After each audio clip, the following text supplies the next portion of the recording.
इस वक्त भारत में 125 कंट्रीज के रिप्रेजेंटेटिव्स मौजूद The challenges that we face now, it is Krishna's teachings to Arjuna in the Bhagavad Gita that I turn to in the best of times and the worst of times. तुलसी गैबर्ट पहुंच चुकी हैं।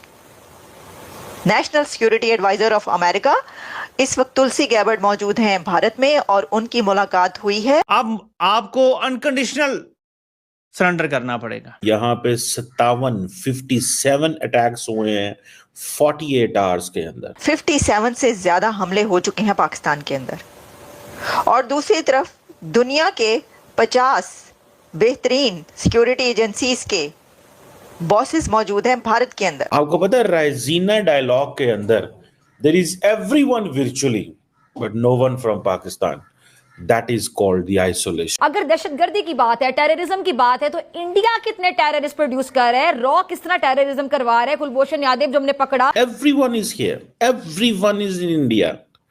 आप नाम लें और मैं आपको बताऊंगा किससे इफ्तिताह करा रहे हैं। न्यूजीलैंड के प्राइम मिनिस्टर्स, फॉरेन मिनिस्टर्स चलते चले आ रहे हैं वहां पर, प्राइम मिनिस्टर्स वहां पर पहुंच रहे हैं, वहां पर उधर से बलोच मिलिटेंट मार रहे हैं, उधर से पाकिस्तानी तालिबान मार रहे हैं, उधर से भारतीय डीप स्टेट इनसाइड पाकिस्तान आके बंदे फड़का रही। अब तो पूरी दुनिया को पता चल गया कि रॉ किस तरह टेररिज्म को, दहशतगर्दी को सपोर्ट करता है, प्रमोट करता है डिफरेंट जगहों पे जाकर।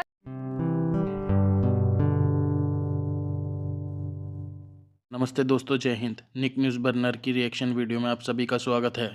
तो दोस्तों, आपने शुरुआत की वीडियो में देखा किस तरह से पाकिस्तानी रो रहे हैं दोस्तों, क्योंकि पाकिस्तान में 48 घंटों में 57 हमले हो चुके हैं। और वहीं दूसरी तरफ देखा जाए तो भारत में 50 से ज़्यादा देशों के prime minister, chief adviser, spy, foreign minister सब भारत में आए हुए हैं। इससे भारत की ताकत का पता चलता है। और वहीं दूसरी तरफ देखा जाए तो तुलसी गबार्ड भी भारत आई हुई हैं और उन्होंने हमारे सुरक्षा मंत्री राजनाथ सिंह जी से मुलाकात भी की। और दोस्तों, आईएनए को एक इंटरव्यू भी दिया। उसके दौरान उन्होंने कहा कि भगवत गीता और श्री कृष्ण जी के आशीर्वाद से उन्होंने सारी कठिनाइयों का अमेरिका में सामना किया, तभी आज इतनी ऊंचाइयों पर पहुंची हूँ। और दोस्तों, वहीं दूसरी तरफ नरेंद्र मोदी से भी इसी बारे में सवाल पूछा गया तो उन्होंने भी यही जवाब दिया। और दोस्तों, ये दिखाता है कि हम दुनिया के किसी भी कोने में रहें, अपने संस्कार को हमें नहीं भूलना चाहिए। और दोस्तों, देखा जाए वहीं दूसरी तरफ पाकिस्तान, तो पाकिस्तान को आज एक आतंकवादी देश हर कोई मानता है, पूरी दुनिया जानती है कि पाकिस्तान एक आतंकवादी देश है और भारत एक सुपर पावर। तो दोस्तों, इसी टॉपिक पर चलते हैं आगे की वीडियो की तरफ। धन्यवाद।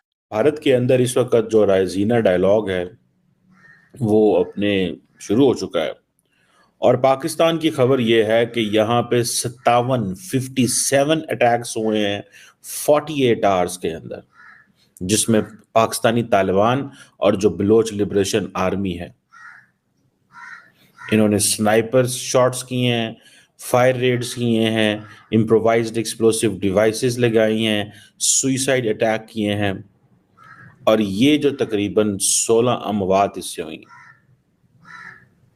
और ये जो सुइसाइड बॉम्बिंग बलूचिस्तान के अंदर आई है, ये आप समझ लें कि एक नया स्टैंडर्ड सेट कर दिया। और आपको पता है कितने एरियाज में वो ऑपरेट करते हैं? 23 डिस्ट्रिक्ट्स इनमें वो ऑपरेट करते हैं। 23 डिस्ट्रिक्ट्स, 23 डिस्ट्रिक्ट्स इनमें ऑपरेट करते हैं। यहां से अब आप अंदाजा लगा लें, यहां से अंदाजा लगाएं वे टू स्टैंड। और पाकिस्तान की लीडरशिप बिल्कुल साइलेंट है। आपको पता है रायजीना डायलॉग के अंदर there is everyone virtually but no one from Pakistan. That is called the isolation. ये इंडिया ने आइसोलेशन का मुकाम कर दिया पाकिस्तान का। उन्होंने कहा कंप्लीटली आइसोलेट कर दो इन्हें, कंप्लीटली आइसोलेट कर दो इन्हें। अब वो जो ये जो आइडिया है, ठीक है जी, उसका जो रायजीना डायलॉग का, आप इसी को अंदाजा लगा लें। They want to make everyone is here, everyone is in India. आप नाम लें और मैं आपको बताऊंगा किससे इफ्तिताह करा रहे हैं। न्यूजीलैंड के प्राइम मिनिस्टर से, यूएई वहां पे मौजूद है।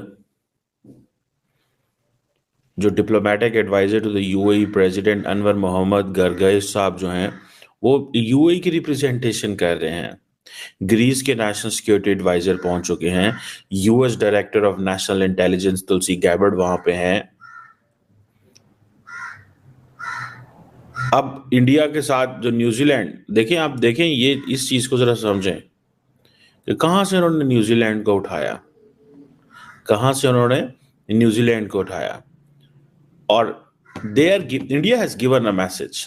You go next door neighbor Pakistan, you will see there are attacks going on every day, and you will stay in India, you will find it's all geoeconomics, geopolitics, global south, development, business, dialogue, हम ये करेंगे। और ये जो काला चक्र piece people and planet का उन्होंने आइडिया दिया है, इसमें वो सारी की सारी वो मेरा ख्याल है जो मेजर थीम्स हैं दुनिया के, वो जो 6 themes I think they are covering. Politics interrupted, shifting sands and rising tides, then green trilemma, then उसके बाद डिजिटल प्लैनेट, उसके बाद मिलिटेंट मर्केंटाइलिज्म, देन उसके बाद the tigers tail and investing in peace. ये आगे फिर उनके भारत इस वक्त पूरी दुनिया के डिप्लोमेटिक हब कैसे बना हुआ है, आप इससे अंदाज़ा कीजिए कि 125 कंट्रीज़, 125 कंट्रीज़ इस वक्त उनके रिप्रेजेंटेटिव्स इंडिया में मौजूद हैं। और कोई फॉरेन मिनिस्टर्स चलते चले आ रहे हैं वहाँ पर, प्राइम मिनिस्टर्स वहाँ पर पहुँच रहे हैं, वहाँ पर जो नेशनल सिक्योरिटी एडवाइज़र्स हैं दुनिया के पहुँच रहे हैं, और CIA से लेकर MI6 तक जितनी दुनिया की बड़ी बड़ी एजेंसीज़ हैं उनके स्पाई मास्टर्स वहाँ पर पहुँच रहे हैं। कैसे ये कैसे है? ये ऐसे है कि वहाँ पर एक तो आप जानते हैं कि भारत में इस वक्त तुलसी गैबर्ड पहुँच चुकी हैं, national security adviser of America. इस वक्त तुलसी गैबर्ड मौजूद हैं भारत में, और उनकी मुलाकात हुई है एक तो राजनाथ सिंह से, और इसी के साथ उनकी और भी वहाँ पर जो अथॉरिटीज़ हैं उनके साथ उनकी मीटिंग्स हुई हैं। और आपको पता है कि इसका एजेंडा क्या है, यानी जो उनका एजेंडा है वहाँ पर, उस एजेंडे में ये भी शामिल है कि टेररिज्म को, दहशतगर्दी को कैसे टैकल किया जाए। अब दहशतगर्दी हो रही है पाकिस्तान के अंदर। 50 स्पाई बॉसेस अगर इंडिया में इस वक्त मौजूद हैं तो 57 टेररिज्म के अटैक्स हुए हैं पाकिस्तान में।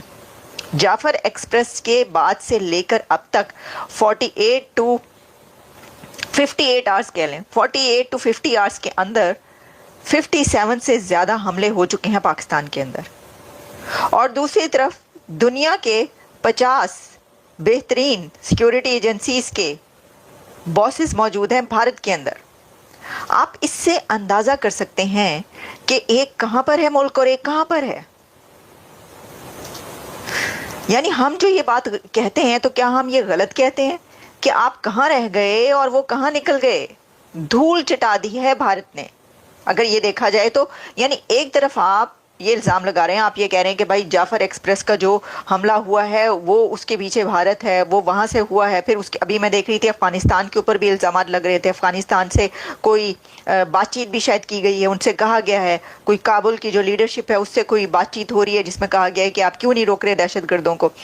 लेकिन भारत में इस वक्त ज़बरदस्त किस्म की, इंडिया में बहुत एक आला किस्म की जिसे कहते हैं ना, वहाँ पे माहौल तैयार हुआ है। दोस्तों अगर आपको हमारी वीडियो पसंद आई है तो प्लीज़ लाइक ज़रूर करें और साथ में शेयर करना ना भूलें। और साथ ही दोस्तों ऐसी ही लेटेस्ट वीडियो देखने के लिए हमारे चैनल को सब्सक्राइब करें, साथ ही बेल का आइकन जरूर दबाएं ताकि सबसे पहले आपको हमारी वीडियो की नोटिफिकेशन मिल सके। धन्यवाद।